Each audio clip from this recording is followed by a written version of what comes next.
Good morning, everyone.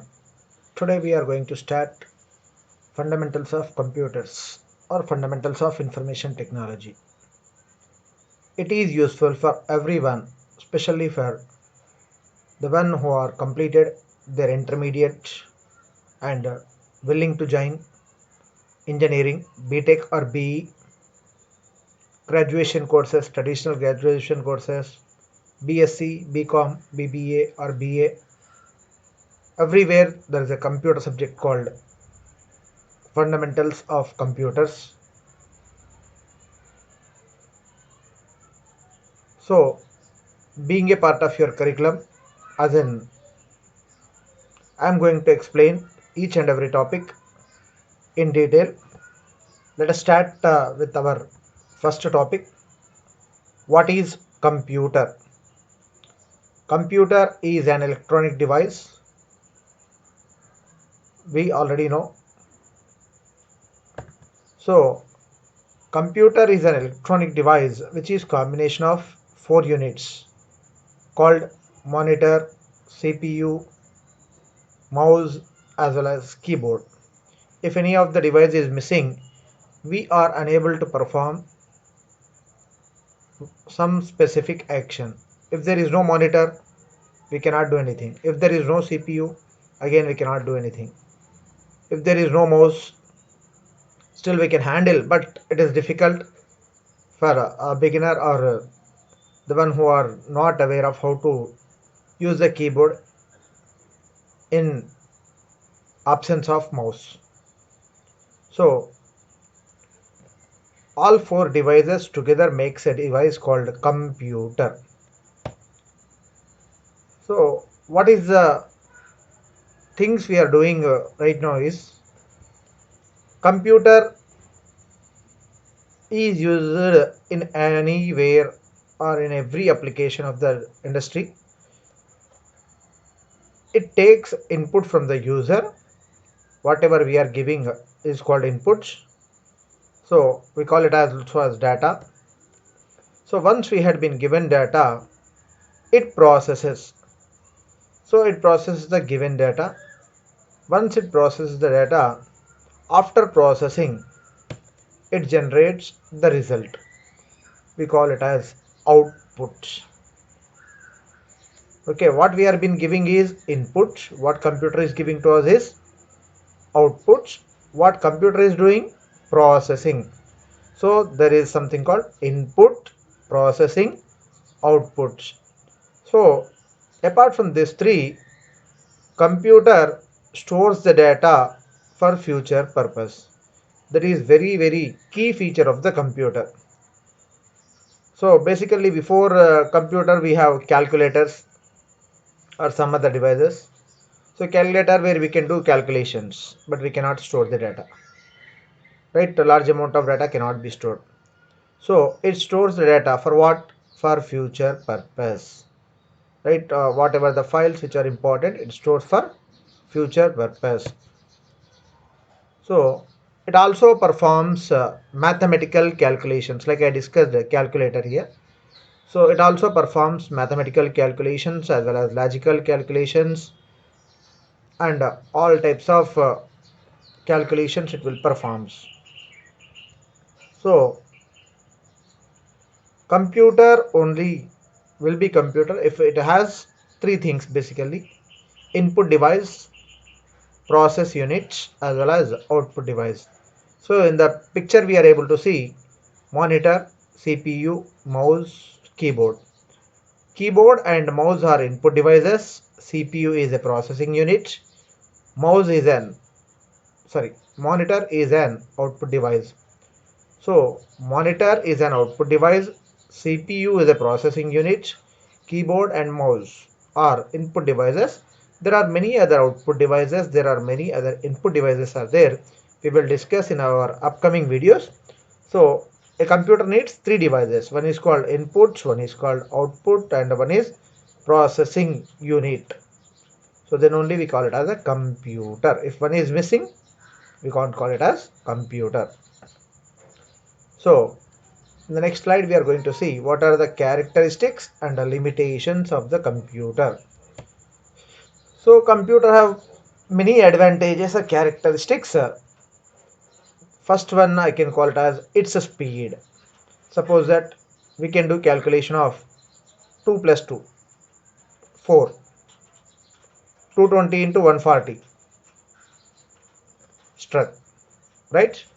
But what the speed we use it to calculate 2 plus 2, and the speed 220 into 140 will be the same, or any large complex calculation is also same for the computer because it's a device. All the instructions are pre-recorded and pre-stored.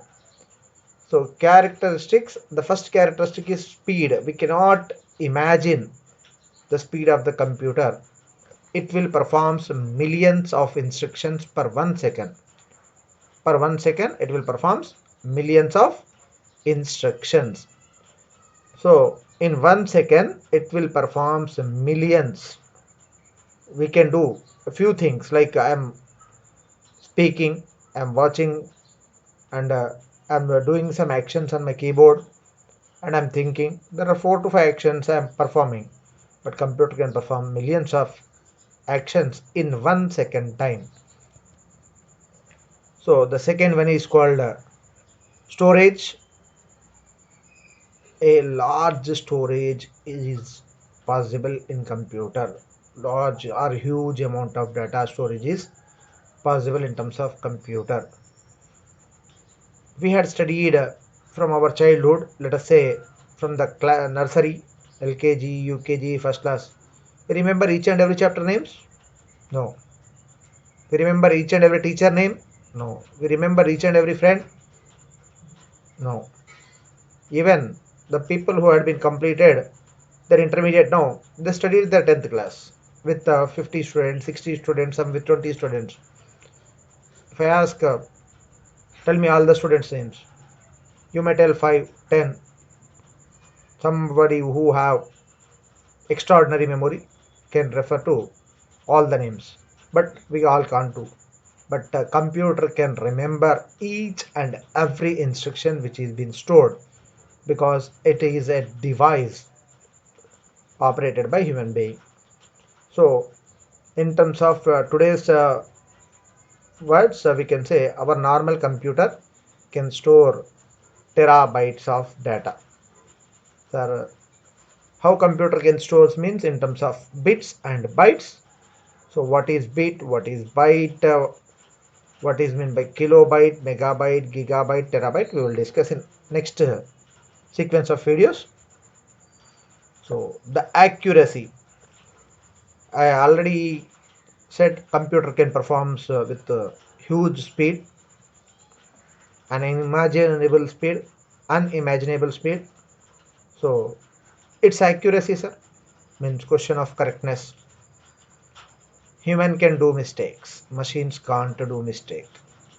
Machine is already pre-recorded instructions. It does not perform any mistakes. That's why computers became that much popular today. There is something called versatility. Versatile. Versatile means a person who is being able to do multiple things at multiple situations. Suppose that we call professions. Like I'm a teacher, somebody a carpenter, a plumber, a fitter, a mechanic, electrician, a doctor, a scientist, right?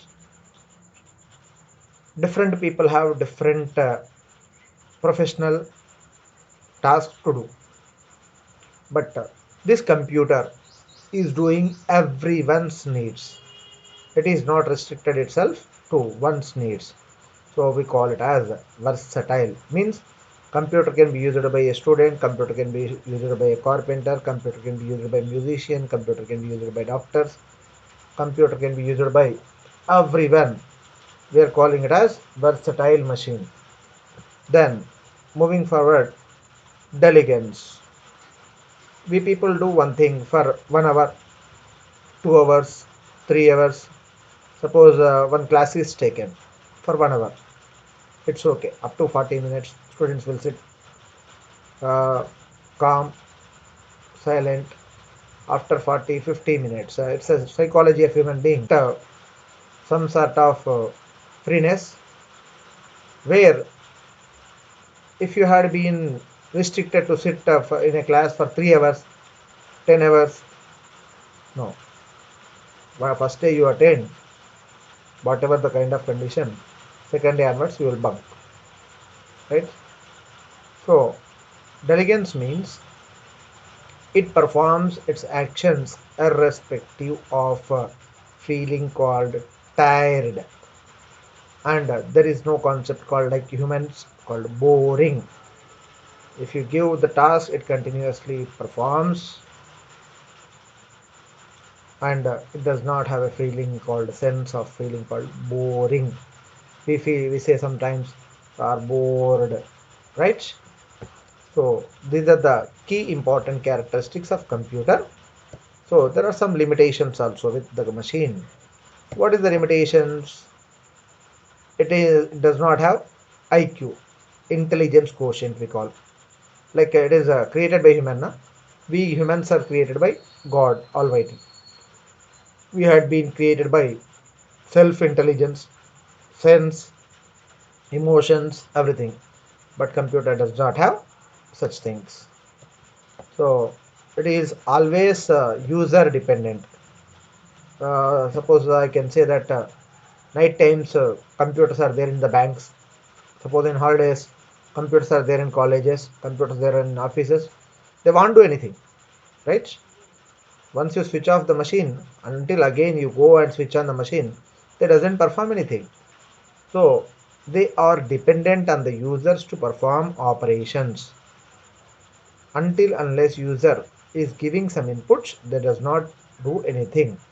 Where they are completely dependent on the users. One user is needed to operate the machine all the time. And I already mentioned called no sense, no sense of humor.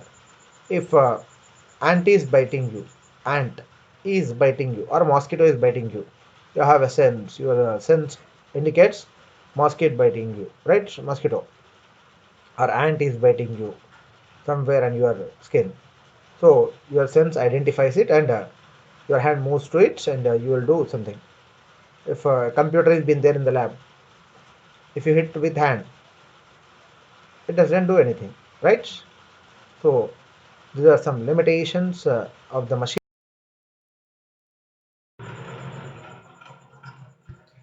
In the next slide, we are going to see about applications of computers. There are many number of applications we will discuss in the next video session. Till that, have a great day. Wait for the next video. Thank you.